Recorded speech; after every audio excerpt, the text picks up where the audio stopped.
جی ناظرین، آپ کا ایک دفعہ پھر خیر مقدم ہے۔ رحمت سحر پروگرام ہے حقیقت ایمان۔ ہمارا آج کا گفتگو کا عنوان ہے شرک کی مذمت۔ بڑی پائیدار، بہت خوبصورت اور تفہیم کے بہت سارے دروازے کھولنے والی گفتگو ابھی تک قبلہ مفتی صاحب کی جانب سے اور جناب ڈاکٹر صاحب کی جانب سے آپ کی خدمت میں پیش کی گئی ہے۔ ہمیں اسی سلسلے کو آگے بڑھانا ہے اور اس موضوع کو بہت اچھے طریقے سے سمجھنا ہے اور اپنی زندگی کا احتساب بھی کرنا ہے۔ اس اعتبار سے اس گفتگو کو سماعت کیا جائے۔ ڈاکٹر صاحب قبلہ، جس طرح ابھی 6 باتوں کا مفتی صاحب قبلہ نے ذکر کیا کہ اللہ رب العزت کے ان امور کے اندر آپ چیزیں شامل کریں تو وہ شرک کہلائیں گی۔ میں آپ سے بالکل ایک لیمن انداز میں اگر عرض کرنا چاہوں تو ہماری عام زندگی میں، روزمرہ انسانی حیات میں کون کون سے ایسے امور ہیں، عام امور، کہ جو شرک سے ملوث ہوتے ہیں، جن سے اجتناب ہر صورت ضروری ہے؟ اس کے بارے میں کچھ ارشاد ہو۔ قبلہ، اس میں گزارش یہ ہے کہ سب سے بنیادی چیز تو یہ ہے کہ جب لوگ خالق کا سرے سے انکار ہی کر دیتے ہیں، جی ٹھیک، یہ سب سے پہلا جو ابتدا ہے، بنیاد ہے۔ یعنی کہ اللہ کو اللہ ہی نہ مانا جائے، رب کو رب مانا ہی نہ جائے، مطلب زمانے کو مؤثر سمجھتے ہیں نا، بالکل ٹھیک، کہ زمانہ ہی سب ہے، کسی حادثے کی بنیاد پہ ہم بھی ہو گئے اور ساری کائنات کا نظم بھی ایسے چل رہا ہے۔ یعنی خالق کا اسے انکار، ڈاکٹر صاحب قبلہ آسانی سے سمجھنا چاہیں تو ملحد ہونا، ملحد الحاد ہونا، کہنا، دہریت جسے ہم کہتے ہیں، بالکل۔ اور دوسری صورت یہ ہے کہ خالق کا اقرار تو کرتے ہیں، مانتے تو ہیں، لیکن ایک خالق نہیں مانتے، چند اور مستقل خالق بھی ساتھ مان لیتے ہیں۔ بالکل ٹھیک، یہ ایک دوسرا سے شرک زائد ہو گیا۔ 2 صورتیں ہوگی۔ تیسری صورت یہ ہے کہ خالق تو ایک ہی مانتے ہیں، مانتے اسے ایک ہیں، لیکن اس کی اولاد بھی مانتے ہیں، بالکل اس کے بیٹا ہونے کا عقیدہ بھی رکھتے بالکل ہیں۔ صحیح۔ وقالت الیہود عزیر ابن اللہ وقالت النصارى المسیح ابن اللہ۔ اللہ اکبر۔ تو نصارہ کا اپنا عقیدہ، یہود کا اپنا عقیدہ، اللہ کریم نے واضح فرمایا کہ ان کی حقیقت کیا ہے۔ اور چوتھی صورت یہ بنتی ہے کہ خالق کو ایک تو مانتے ہیں، لیکن یہ سمجھتے ہیں کہ شاید وہ پہلی کائنات بنا کر اور تخلیق اول کر کے تھک گیا ہے، ہائے ہائے، اب وہ تھکن کی وجہ سے معطل ہو گیا ہے۔ افعینا بالخلق الاول بل ہم فی لبس من خلق جدید، کہ اب یہ کچھ جدید جو تخلیق کرنی ہے نا، نعوذ باللہ نعوذ باللہ، اب اس کی اہلیت ختم ہو گئی ہے، پہلی تخلیق کے ساتھ ہی وہ تھک گیا ہے۔ یہ عقیدہ بھی بعض لوگ رکھتے ہیں۔ اور چوتھی صورت یہ بنتی ہے کہ خالق کو ایک تو مانتے ہیں، لیکن اسے کسی اور کا محتاج بھی مانتے ہیں۔ اللہ، یہ 5 صورتیں ہیں۔ اب ان ساری صورتوں کا اللہ کریم نے قرآن عزیز میں جواب دیا ہے۔ خالق کون ہے، رازق کون ہے، واضح طور پہ اعلان فرمایا، قُلْ مَن يَرْزُقُكُم مِّنَ السَّمَاءِ وَالْأَرْضِ أَمَّن يَمْلِكُ السَّمْعَ وَالْأَبْصَارَ وَمَن يُخْرِجُ الْحَيَّ مِنَ الْمَيِّتِ وَيُخْرِجُ الْمَيِّتَ مِنَ الْحَيِّ وَمَن يُدَبِّرُ الْأَمْرَ فَسَيَقُولُونَ لِلَّهِ، کہ یہ دیکھیے اللہ رب العزت نے اعلان فرمایا کہ ذرا یہ بتاؤ کون ہے جو زمین و آسمان میں تمہیں رزق دیتا ہے، رزق دینے والی ذات کون ہے؟ حضرت امام احمد بن حنبل سے کسی نے پوچھا تھا کہ اللہ کے وجود کی آپ گواہی کیسے دیں گے، آپ کے پاس دلیل کیا ہے؟ تو انہوں نے کہا میں نے تو انڈے سے نکلتے ہوئے چوزے کو دیکھا ہے، تو میں نے جانا ہے کہ اگر کوئی ایسا کلا ہو جس کا کوئی رستہ نہیں، کوئی دروازہ نہیں، کوئی سوراخ نہیں ہے، اندر جانے کا کوئی رستہ نہیں، اور اچانک دیوار گرتی ہے اور ایک خوبصورت سی مخلوق باہر نکل آتی ہے، تو جو رب میرا اس انڈے میں چوزے کو پیدا کر سکتا ہے وہاں یہ طاقت رکھتا ہے، تو اس زمین میں تو بڑے اسباب بکھرے ہوئے ہیں، یہاں تو بہت سارے وسائل ہیں، انسان کو فری ول بھی دی گئی ہے، سارے اختیارات دیے گئے ہیں، تو وہ کیسے کہہ سکتا ہے کہ میں خود اپنا رازق ہوں؟ نہیں، وہ پیدا کرنے والا ہی تمہارا رزق متعین کرتا ہے اور تمہیں عطا فرماتا ہے۔ جو قبلہ نے اشارہ کیا نا جی، کہ بعض اوقات اگر یہ تصور کر لیا جائے کہ وہ بھی حی ہے اور ہم بھی حی ہیں تو یہاں شرک ہو گیا، وہ بھی سمیع ہے تو ہم بھی سمیع ہیں، وہ بھی بصیر ہے تو ہم بھی بصیر ہیں۔ اس نے کہا ہے فَجَعَلْنَاهُ سَمِيعًا بَصِيرًا، لیکن ساتھ یہ بتایا کہ وَاللَّهُ اخرجکم من بطون امہاتکم لا تعلمون شیئا وجعل لکم السمع والابصار والافئدہ لعلکم تشکرون۔ اب اس کی دی ہوئی سماعت سے سننے کے بعد اسی کا بندہ انکار کر دے، اس کی دی ہوئی بصارت سے دیکھنے کے بعد افلا ینظرون الی الابل کیف خلقت، دیکھنے کے بعد اسی کا انکار، اور یہ دھڑکنے والا دل اس نے عطا فرمایا ہے۔ آنکھوں کا نابینا، اللہ اسے نابینا اور اندھا نہیں کہتا، فَإِنَّهَا لَا تَعْمَ الْأَبْصَارُ وَلَكِنْ تَعْمَ الْقُلُوبُ الَّتِي فِي الصُّدُورِ، یہ سینے میں دھڑکنے والا دل جب اندھا ہو جاتا ہے۔ ابو جہل کی آنکھیں تو بینا تھیں اور حضرت ابن ام مکتوم ظاہری طور پہ نابینا تھے، لیکن قرآن نے تو ان کے لیے عظمت میں آیات کو بھی نازل فرمایا سبحان ہے۔ اللہ، اس لیے میرا رب اسے اندھا نہیں کہتا جو آنکھوں کی بینائی سے محروم ہو۔ وہ حضرت اقبال نے جس کی طرف اشارہ کیا تھا نا کہ صرف آنکھ کا نور نہیں، دل کا نور بھی چاہیے ہوتا ہے، جب وہ بجھ گیا تو انسان ختم ہو جاتا ہے۔ تو یہ ساری چیزیں اللہ کریم نے قرآن عزیز میں ارشاد فرمایا، قل لمن الارض ومن فیہا ان کنتم تعلمون سیقولون للہ قل من رب السماوات والارض سیقولون للہ قل من بیدہ ملکوت کل شیء وہو یجیر ولا یجار علیہ سیقولون للہ۔ اور حضرت نے اشارہ کیا نا کہ وہ معبود برحق کے سوا کسی اور کے سامنے بھی جاتے تھے، لیکن اللہ کسی اور کو نہیں کہتے تھے، رب کہہ لیتے تھے، اللہ نہیں کہتے تھے۔ اور جب ان سے پوچھا جاتا وَلَئِن سَأَلْتَهُمْ مَنْ خَلَقَ السَّمَاوَاتِ وَالْأَرْضِ وَسَخَّرَ الشَّمْسَ وَالْقَمَرَ لَيَقُولُنَّ اللَّهُ، وہ کہتے تھے اللہ نے کیا ہے۔ تو اللہ نے اپنا الہام، اپنی معرفت تو ہر نفس میں رکھی ہے۔ تو یہ وہ سارے امور ہیں جن سے بچنا زندگی گزارنے کے لیے بہت ضروری ہے۔ خوبصورت ڈاکٹر صاحب، ماشاءاللہ۔ مفتی صاحب قبلہ، ایک بڑا نازک اہم ترین سوال، کیونکہ اس سوال کو بھی بہت اچھے طریقے سے کھولنے کی ضرورت ہے۔ جب ہم کسی پاکیزہ ذات کا وسیلہ اختیار کرتے ہیں جو اللہ کے ہاں مقبول ہیں، ان کا توسل اختیار کرتے ہیں، تو یہاں بھی شرک کا جو ہے وہ ایک پورا سرٹیفکیٹ جو ہے وہ عطا کر دیا جاتا ہے اہل ایمان کو۔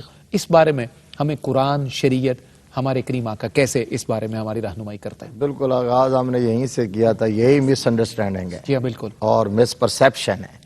اور اسی مس پرسیپشن کی بنا پر مفتی صاحب قبلہ امت میں اتنی بڑی خلیج ہے کہ جس کو آج تک پاٹا نہیں جا سکتا۔ بے شک ایسا ہی ہے، بڑی بدقسمتی کی بات ہے۔ دیکھیے وسیلہ اصل میں ایک سیڑھی کو کہتے ہیں، ذریعے کو کہتے ہیں، سورس کو کہتے ہیں۔ تو آپ ایک کامن سینس کی بات ہے، چلیں قرآن تو میں پیش کرتا ہوں، حدیث سے بات کرتا ہوں کہ یہ جو سیڑھی ہوتی ہے جس کے ذریعے بندہ چھت پہ جا رہا ہوتا ہے، تو جو سیڑھی کے ذریعے چھت پہ جا رہا ہے کیا وہ سیڑھی کو چھت سمجھتا ہے؟ بالکل نہیں۔ تو جو ہم نے کہا شرک تو ہوتا یہ ہے کہ آپ سیڑھی کو چھت سمجھیں یا چھت کو سیڑھی سمجھیں۔ اللہ اکبر۔ وسیلہ جو ہے وہ تو ایک ذریعہ اور سورس۔ اگر یہ شرک ہوتا، اگر یہ ناجائز ہوتا، اگر یہ مزاج الوہیت اور اس کی منشا اور مرضی کے خلاف ہوتا تو اللہ قرآن میں حکم نہ دیتا یا ایھا الذین آمنوا اتقوا اللہ وابتغوا الیہ الوسیلہ، اے ایمان والو اللہ سے ڈرو اور اس تک پہنچنے کے لیے وسیلہ تلاش کرو۔ خود قرآن نے کہا وابتغوا الیہ الوسیلہ، اللہ تک پہنچنے کے لیے وسیلہ تلاش کرو۔ اب اس پر پتہ ہے کیا لوگ کہتے ہیں پھر جنہوں نے کیڑے نکالے، وہ کہتے ہیں جی یہاں سے مراد وسیلہ اعمال کا ہے، ذوات کا نہیں ہے، اعمال کا وسیلہ پیش کرو۔ میں نے کہا چلیں یہ مان لو، پھر ذوات کا بھی ثابت کر دیتے ہیں۔ تو وہ کہتے ہیں جی ذوات کا وسیلہ نہیں ہے۔ میں نے کہا قرآن پاک میں ہے، 5واں پارہ ہے، اللہ تبارک و تعالیٰ فرماتا ہے وَلَوْ أَنَّهُمْ إِذْ ظَلَمُوا أَنفُسَهُمْ جَاءُوكَ، اے لوگو اگر یہ اپنی جانوں پر ظلم کر بیٹھے ہیں، اگر ان سے غلطی ہو جائے، کوتاہی ہو جائے، گناہ تو کہاں جاؤک، محبوب آپ کے پاس آئیں۔ تو اللہ تبارک و تعالیٰ در مصطفیٰ پر کیوں بھیج رہا ہے؟ اللہ تو ہر جگہ موجود ہے، ہر جگہ سے سنتا ہے، ہر جگہ مانتا بھی ہے، عطا بھی فرماتا ہے۔ تو محبوب کی بارگاہ میں بھیجا جاؤکا، محبوب تیرے پاس آ جائیں، اور پھر کرے کیا فاستغفر اللہ، وہاں آ کے استغفار کریں۔ یا اللہ ہم اپنی جگہ پہ استغفار کیوں نہ کریں؟ تو فرمایا نہیں، واستغفر لہم الرسول، وہاں ریکمنڈیشن شامل ہو جائے گی، وہاں سفارش شامل ہو جائے گی۔ وہ جو محبوب کی ریکمنڈیشن ہو جائے گی نا، تو اس کے بعد اللہ وجد اللہ تواب الرحیم، فرمایا پھر میں تمہارے اعمال کو نہیں دیکھوں گا، اس سفارش کو دیکھوں گا۔ کیا بات ہے! اسی کا نام وسیلہ ہے۔ اور نبی رحمت صلی اللہ تعالی علیہ وآلہ وسلم نے حضرت مولا کائنات شیر خدا حیدر کرار کرم اللہ وجہہ الکریم کی والدہ ماجدہ حضرت فاطمہ بنت اسد سلام اللہ علیہا، آج حضرت مولا کائنات کی اس عظیم زوجہ محترمہ کا بھی حوالہ ہے، تذکرہ ہے۔ تو میں نے آج جمعہ بھی تھا اور جمعے کی گفتگو میں میں نے کہا تھا کہ کائنات کی تمام بیٹیوں کے لیے اس سے بڑا شرف کوئی نہیں کہ کہ ایک بیٹی کا نام فاطمہ الزہرا ہے ہائے، اور کائنات کی اللہ، تمام سبحان بیویوں کے لیے اللہ اکبر، اس سے بڑا شرف کوئی نہیں ہے سبحان کہ ایک اللہ، بیوی کا نام فاطمہ الزہرا ہے، اللہ، اور کائنات کی ماؤں کے لیے اس سے بڑا اور کوئی اعزاز اور شرف نہیں کہ ایک ماں کا نام فاطمہ فاطمہ الزہرا ہے۔ سبحان اللہ۔ اور حضرت علامہ اقبال نے اللہم اس صلی لیے علی تو محمد کہا تھا کہ مادرا را اسوہ کامل بطول، مزرعے تسلیم را حاصل بطول، تسلیم و رضا کی کھیتی کا حاصل بطول پاک ہیں، اور کائنات کی ماؤں کے لیے آئیڈیل رول ماڈل کامل نمونہ اگر ہیں تو حضرت فاطمہ الزہرا سلام اللہ علیہا کی ذات۔ تو حضرت اچھا وہ بھی یہ بھی فاطمہ ہیں، ان کا اس میں گرامی بھی فاطمہ ہے، حضرت فاطمہ بنت اسد رضی اللہ تعالی عنہا، حضرت مولا کا ہے۔ تو ان کی قبر مبارک میں سرکار دو جہاں صلی اللہ علیہ وسلم بنفس نفیس اترے، اور مزے کی بات یہ ہے جو دعا سرکار نے وہاں مانگی تھی اس نوعیت کی دعا اس سے پہلے اور بعد میں کبھی نہیں مانگی۔ وہاں سرکار نے رب کی بارگاہ میں یہ عرض کیا، یا اللہ، یہ جملہ بالکل آخری صاحب توجہ سے، یا اللہ میرے وسیلے سے اور مجھ سے پہلے تمام انبیاء کے وسیلے سے تیری چچی جان کی آنے والی منازل کو آسان۔ اللہم صلی علی محمد، اس سے آپ اندازہ لگا اللہ سکتے اکبر۔ کیا خوبصورت تفہیم کا دروازہ کھولا ہے رسالت مآب صلی اللہ علیہ وسلم کی مبارک حیات سے اور ان کے حسن سلوک سے، جو آپ نے کریم چچی سیدہ فاطمہ بنت اسد سلام اللہ علیہا کے ساتھ فرمایا۔ اللہ ان پاکیزہ ذاتوں کے صدقے مملکت پاکستان پر رحم فرمائے، ہمارے ذہن کے بند دروازوں کو کھول دے۔ آج کی اس موضوع کی تفہیم کے صدقے یہاں ایک مختصر سا وقفہ ہے۔ جی ناظرین، آپ کا ایک دفعہ پھر خیر مقدم ہے ARY QTV پر۔ حقیقت ایمان ہمارا پروگرام ہے۔ رحمت سحر میں ہم گفتگو بڑے خوبصورت عنوان پر کر رہے ہیں جو بہت تفہیم کے دروازے کھول رہا ہے، بہت سارے بند ذہنوں پر دستک دے رہا ہے، اور اللہ سلامت رکھے ہمارے علماء کو، مفتی صاحب قبلہ کو، ڈاکٹر صاحب کو، بہت آسان انداز میں بھی، لیکن کلام مجید فرقان حمید اور رسول رحمت صلی اللہ علیہ وسلم کے فرامین کی روشنی میں یہ ساری گفتگو آپ تک پہنچ رہی ہے۔ شاہ جی قبلہ، موضوع کو آگے بڑھاتے ہیں، اور ایک اہم سوال، کیونکہ نارملی ہم عام زندگی میں ان دونوں ٹرمینالوجیز کو ایک ہی معنی میں سمجھتے ہیں، مشرک اور کافر میں کیا فرق ہے؟ اس کیٹیگری کو بھی ہمیں ذرا تھوڑا سا کھولنا ہے۔ قبلہ، جو آپ نے فرمایا نا کہ عام معنی میں ہم ان دونوں کو ایک جیسا ہی سمجھتے ہیں، تو ہم ٹھیک ہی سمجھتے ہیں، کیونکہ کافر اور مشرک اپنے مفہوم کے اعتبار سے بھی اور اپنے انجام کے اعتبار سے بھی ایک جیسا ہی ہے۔ اللہ اکبر۔ معنوی اعتبار سے تھوڑا فرق ہے ارشاد ہو۔ کہ ہم کافر اسے کہیں گے جو ضروریات دین کا ہی سرے سے منکر ہو جاتا ہے، بالکل ٹھیک۔ وحدانیت خدا کا، رسالت مصطفیٰ کا، یا نبی اکرم علیہ تحیت و ثنا کی ختم نبوت کا، یا ان ساری ضروریات اور جزیات کا جو توحید اور رسالت کے ساتھ متعلق ہوتی ہیں، ان میں سے کسی کا بنیادی طور پہ انکار کر دیتا ہے تو وہ کافر ہوگا۔ نماز کی فرضیت کا، روزے کی فرضیت کا، یہ سستی ہو جانا ایک علیحدہ موضوع ہے، لیکن فرضیت کا انکار کر دے کہ نماز ہے ہی کوئی نہیں، روزہ ہے ہی نہیں، زکوٰۃ ہے ہی نہیں، حج ہے ہی نہیں، تو وہ کافر ہو جائے گا۔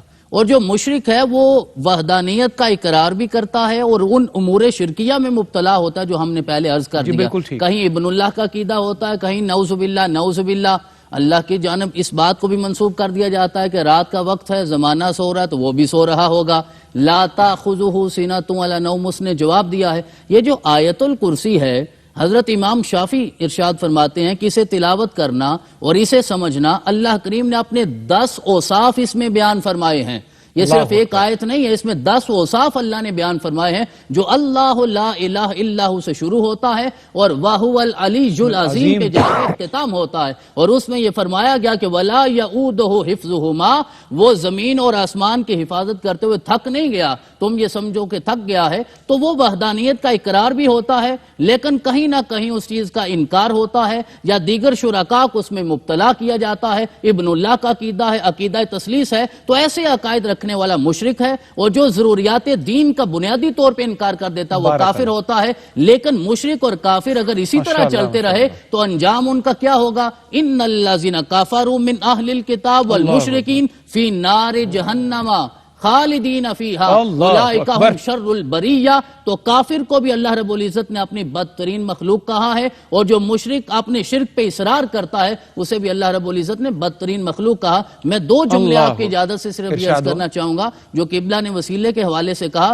دیکھیے یہ ذوات کا وسیلہ جو حضرت نے اتنا خوبصورت بیان فرمایا وہ تو اپنی جگہ ہے، اللہ رب العزت نے تو حضرت طالوت کی بادشاہت کو ثابت کرنے کے لیے جو وسیلہ ہمارے سامنے رکھا وہ تابوت سکینہ ہے، ہائے اور ہائے تابوت ہائے سکینہ میں کیا تھا؟ وہ بقیہ تھا، وہ بالکل ترکہ صحیح۔ تھا، وہ تبرک تھا، کس وراثتیں کا؟ تھی۔ وہ بقیت مما ترک ترک آل موسیٰ ہائے و ہائے۔ آل ہارون تحملہ الملائکہ۔ اللہ تو جو اکبر۔ آل موسیٰ اور آل ہارون کا تبرک تھا اسے ملائکہ اٹھاتے تھے، اللہ نے اس سے وسیلہ بنا زندہ کر باد ڈاکٹر مدد صاحب۔ طلب کرنے کا حکم ارشاد فرمایا ہے۔ تو اگر آل موسیٰ کی یہ فضیلت ہے تو آل ہارون محمد کی کیا ہوگی؟ تو صلی آل اللہ علیہ محمد وسلم۔ کی کیا فضیلت قربان ہوگی؟ جائیے ڈاکٹر صاحب۔ حضرت یوسف کی قمیض دیکھ لیجئے، زوات بعد میں ہے، اللہ نے تو یہ بھی اشارے دیے زندہ باد ہے صفا ڈاکٹر مروہ کو صاحب۔ سبحان دیکھیے، تو اللہ، یہ سبحان ساری اللہ۔ چیزیں اشارہ کرتی ہیں۔ اور وہ شعر تو آج بھی روزہ رسول کے سامنے لکھا ہوا ہے کہ نفسی الفداء لقبر انت ساکنہ فیہ العفاف وفیہ الجود والکرم۔ تو وہ مٹی بھی ہمارے لیے مقدس ہے سبحان اللہ، جہاں سبحان سرور کائنات خود تشریف فرما ہے۔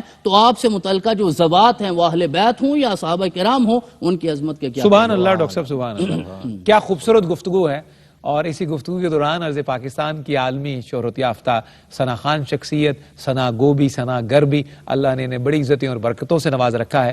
جناب الحاج محمد رفیق ضیاء قادری تشریف لائے ہیں، آپ کا خیر مقدم ہے رفیق صاحب۔ آپ سے ہم نے نعت شریف سن کے ماحول کو نوربار کرنا ہے، تو میں آپ کے خیر مقدم کے لیے دو تین نعتیہ مصرے عرض کرتا ہوں تاکہ ماحول اور اچھا ہو جائے۔ ڈاکٹر صاحب قبلہ اور مفتی صاحب قبلہ، 4 مصرے ہیں۔ تیری ایک چشم رحمت سے تیرا بیمار بہتر ہے، واہ واہ واہ، کیونکہ حضور وسیلے کی بات ہو رہی تھی۔ تیری ایک چشم رحمت سے تیرا بیمار بہتر ہے، ہزاروں طبی نسخوں سے نگاہ یار بہتر ہے، ہزاروں طبی نسخوں سے نگاہ یار بہتر ہے۔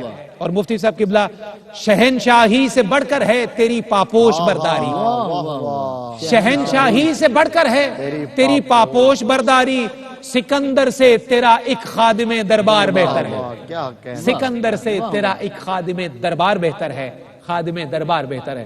جی ضیاء صاحب بسم اللہ فرمائیے۔ ماشاءاللہ ماشاءاللہ۔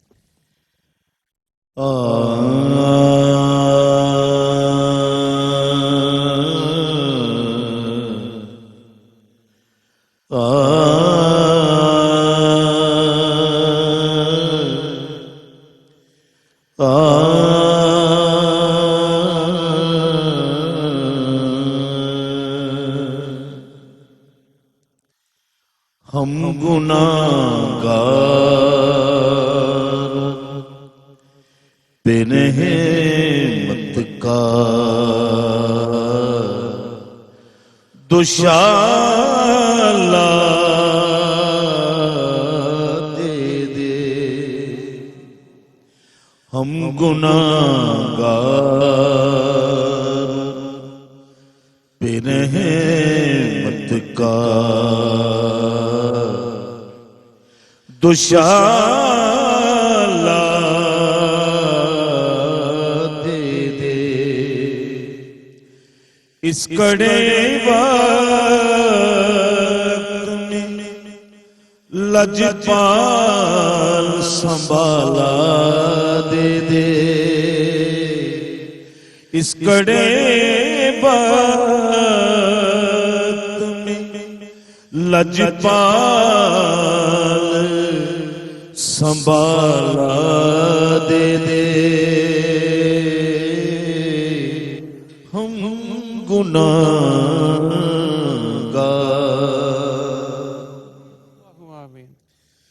تیرے ٹکڑوں پہ گزارا ہے، میرے جیسوں کا تیرے ٹکڑوں پہ گزارا ہے، میرے جیسوں کا در بدر میں نہ پھروں ایسا نوالا دے دے در بدر میں پھروں ایسا نوالا دے دے ہم گناہگار کیسے جائیں جہنم میں تیرے دیوانے دیوانے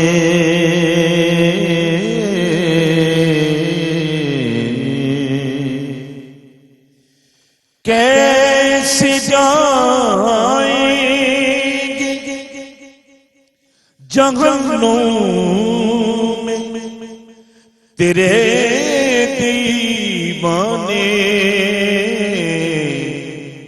روز محشر ہمیں بس اپنا حوالہ دے دے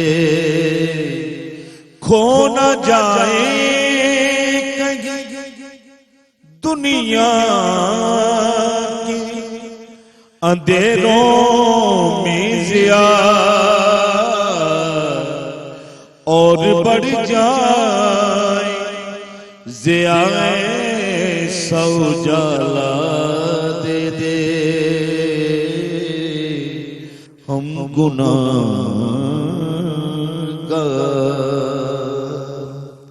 ماشاءاللہ ماشاءاللہ ماشاءاللہ دیا صاحب سبحان اللہ. اللہ آپ کے قلم میں دہن میں اور برکتیں عطا فرمائے. گفتگو کا سلسلہ میں آگے بڑھانا ہے. مفتی صاحب قبلہ کی خدمت میں ہم حاضر ہوں گے. مفتی صاحب قبلہ جب آغاز ہی کیا تو ہمیں یہ سعادت ملی آج 3 رمضان کے حوالے سے حضور سیدہ کائنات سلام اللہ علیہا کی خدمت میں کچھ لفظ اور ان کا ایک فصیح و بلیغ جملہ بھی ہم نے آغاز میں عرض کیا تبرکن، اور اسی مضمون کے حوالے سے اللہ نے ہم سے نشر کروایا. میں چاہتا ہوں کہ پروگرام کی ان اختتامی گھڑیوں میں حضور سیدہ پاک سلام اللہ علیہا کا یوم وصال ہے، ہمیں اور بالخصوص معاشرے کی خواتین کو ہمیں کیسے سیکھنا ہے، ان کے نقوش پا پر چلنے کی سعادتیں کیسے پانی ہیں، کچھ تبرک اس حوالے سے ارشاد. بڑی اہم بات ہے اور بہت زیادہ ضرورت ہے. میں نے جس طرح عرض کیا نا کہ یہ وہ ہستی ہے، یہ وہ ذات مقدسہ ہیں، یہ وہ مخدومہ کونین ہیں، سیدہ کائنات ہیں، خاتون جنت ہیں، جن کی حیات پاک کا ایک ایک لمحہ امت کی خواتین کے لیے، ہماری ماؤں بہنوں بیٹیوں کے لیے بہت بڑا نمونہ اور بہت بڑا سبق ہے. آج جو ہماری خواتین یہ کہیں کہ ہمیں آزادی چاہیے گھر کی 4 دیواری سے یا شوہر کی خدمت سے یا باپ کی نگرانی سے اور بھائی کی نگرانی سے، تو یار دیکھو تو صحیح وہ ہستی، وہ مخدومت جن کے لیے اللہ کا پیارا محبوب جن کے استقبال کے لیے کھڑا ہو جائے. اور میرے لاجپال نبی مدینے سے رخصت ہونے لگے تو سب سے آخر میں سیدہ پاک کو ملیں، اور جب واپس آئیں تو سب سے پہلے انہیں ملیں. اور جن کو کہیں کہ فاطمہ تو بدعۃ منی، فاطمہ میرے جگر کا ٹکڑا ہے. فاطمہ اس بات کو سمجھنا جو ہے نا، فاطمہ میرے جگر کا ٹکڑا ہے. سیدی اعلیٰ حضرت نے کہا اس جگر پا رہا ہے، اس بطول جگر پا رہا ہے مصطفیٰ، اس بطول جگر پا رہا ہے مصطفیٰ. حجلہ آ رہا ہے عفت پہ لاکھوں سلام، جس کا آنچل نہ دیکھا ماہو مہر نے، اس ردائے نزاہت پہ لاکھوں سلام. سیدہ زہرا طیبہ طاہرہ جان احمد کی راحت پہ لاکھوں سلام. تو بس اتنی بات کہنا چاہتا ہوں کہ وہ سیدہ پاک ایک ہاتھ سے چکی چلا رہی ہیں، ایک ہاتھ سے جھولا جھلا رہی ہیں، زبان سے قرآن کی تلاوت فرما رہی ہیں، اور جب اپنی عفت، عصمت، حیا اور پردے اور تقدس کا یوں خیال کرتی ہیں، فرماتی ہیں کہ میرا جنازہ بھی رات کے ٹائم میں اٹھانا ہے، تو پھر کائنات کا خالق بھی یوں اہتمام کرتا ہے کہ حشر کے میدان میں عرش کے نیچے سے منادی ندا کرے گا، یا اہل الجامع نکسوا رؤوسکم وغضوا ابصارکم حتی تمر فاطمہ بنت محمد علی الصراط. میدان معاشر میں جمع ہونے والوں اپنے سر جھکا لو، تم جانتے ہو مصطفیٰ کی شہزادی کا تشریف لاتی ہے. اللہ اکبر اللہ اکبر. جس کو جناب زہرا کی الفت ملی نہیں اس پر شرح عرب کی کرم گستری نہیں. مفتی صاحب قبلہ صرف 2 مصرے. ڈاکٹر صاحب قبلہ جس کو جناب زہرا کی الفت ملی نہیں اس پر شہ عرب کی کرم گستری نہیں. دل میں علی و زہرا کی الفت نہیں اگر, دل میں علی و زہرا کی الفت نہیں اگر, کوئی نقش بندی چشتی کوئی قادری نہیں. اللہ اکبر. دل میں علی و زہرا کی الفت نہیں اگر, دل میں علی و زہرا کی الفت نہیں اگر, کوئی نقش بندی چشتی قادری نہیں, کوئی نقش بندی چشتی کوئی قادری نہیں, کوئی قادری نہیں. رحمت سحر میں یہاں وقفہ ہے ایک مختصر. جی ناظرین آپ کا خیر مقدم. رحمت سحر, حقیقت ایمان اور اللہ رب العزت کی توحید کی باتیں, شرک کی مذمت, ہمارا آج کا عنوان ہے گفتگو. حضور سیدہ زہرا پاک سلام اللہ علیہ کی ذات ستودہ صفات ہم فقیروں کا موضوع سخن ہے ان اختتامی گھڑیوں میں, جس کے بعد انشاءاللہ ٹرانسمیشن کراچی کی طرف چلے گی اور جناب رئیس احمد اس کا سلسلہ آگے بڑھائیں گے. اختتامی گھڑیوں میں جناب ڈاکٹر سید حامد فاروق شاہ صاحب بخاری سے آپ کی جدہ اعلیٰ کا ذکر ہے. ڈاکٹر صاحب کیا تبرک نشر کرتے ہیں اس ذات عظیمہ کے حوالے سے؟ جناب والا گزارش یہ ہے کہ آج ہم شرک اور وسیلے کی بات کر رہے تھے, اور جس جملے پہ میں نے پچھلا سوال ختم کیا کہ وہ مٹی بھی ہمارے لیے مقدس ہے کہ جہاں سرور کائنات علیہ تحیت و ثنا تشریف فرما ہے, تو جو مٹی آپ کے قدموں کو لگ جائے, آپ کے جسم اطہر کو لگ جائے, وہ بھی ہمارے لیے وسیلہ ہے. درست. تو جو آپ کا جگر پارا ہے, جو آپ کا جگر ٹکڑا پارا ہے, ہے جہاں آپ اس سے بڑا ہمارا وسیلہ کیا ہو سکتا ہے؟ وابتغوا الیہ, یہ تو گھر کا وسیلہ ہے, یہ تو براہ راست وسیلہ ہے.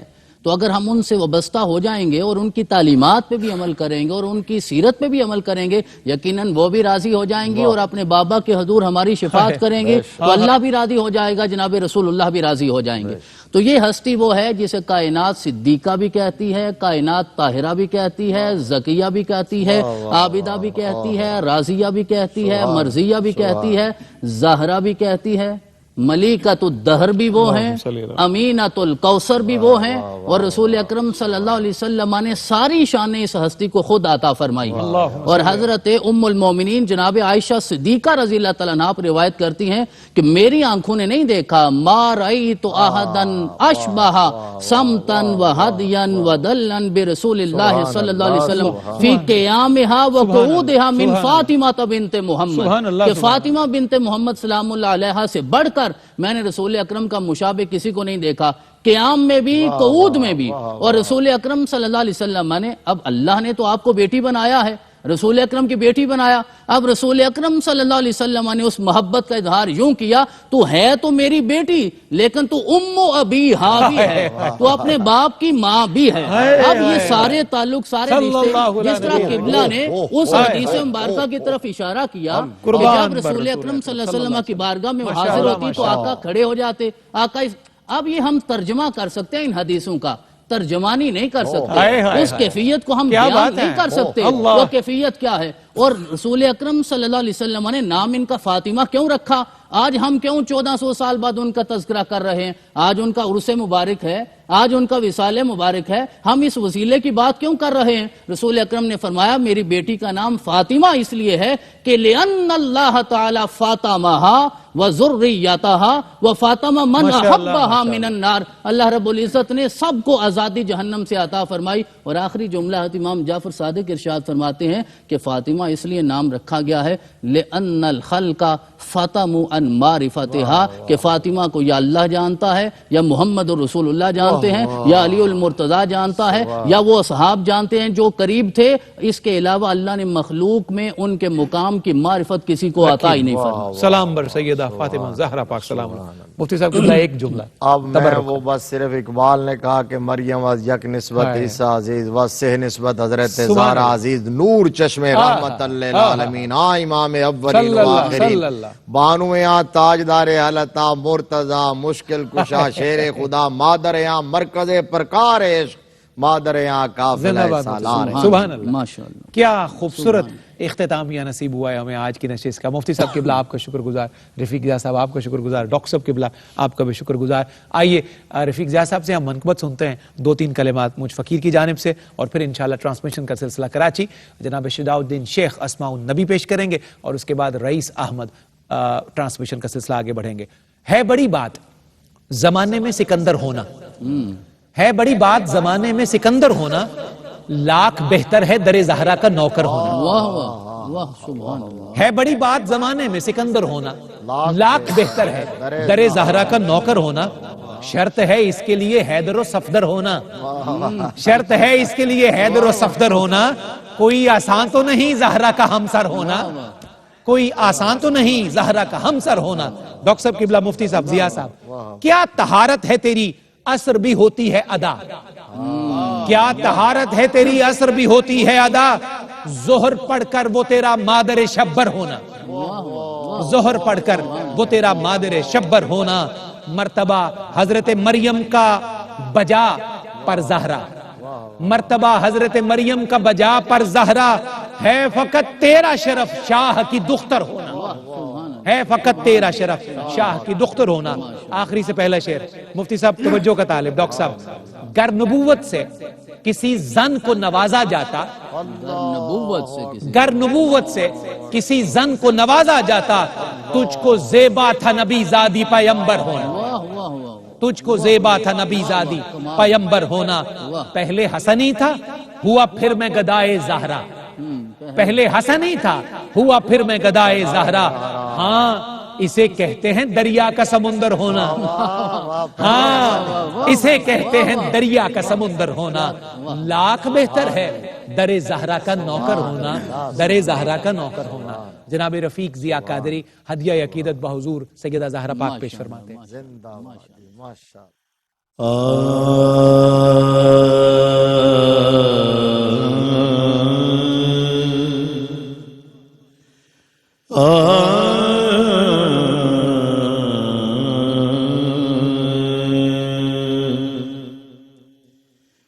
میرے دعا کو وہ در جائیں قبول ملے, میرے دعا کو وہ در جائیں قبول ملے. کہ میں جو چاہوں مجھے صدقہ بطول ملے,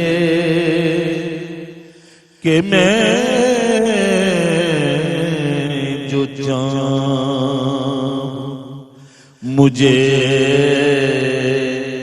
صدقہ بطول ملے. میرے دعاؤں کو مجھے تو کے مقدر رشک آتا ہے,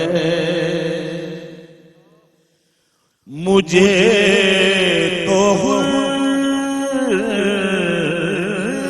کے مقدر رشک آتا ہے کہ جس کو گلشن زہرا کے سارے پھول ملے, کہ جس کو گلشن زہرا کے سارے پھول ملے. میرے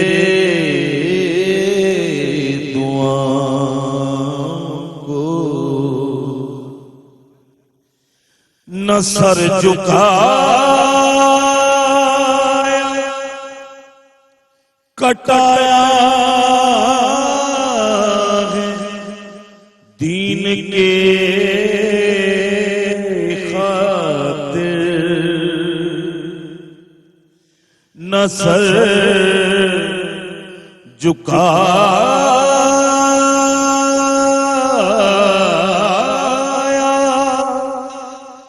کٹایا ہے دین کے خاطر علی کے لال کو نانا کے وہ اصول ملے علی کے لال کو نانا کے وہ اصول ملے میرے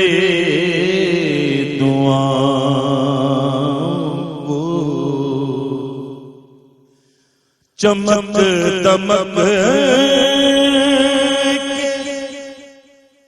وہ ماہ کمال ہو جائے ہلال کو جو تیرے سنگ تر کی دھول ملے کہ میں جو چاہوں مجھے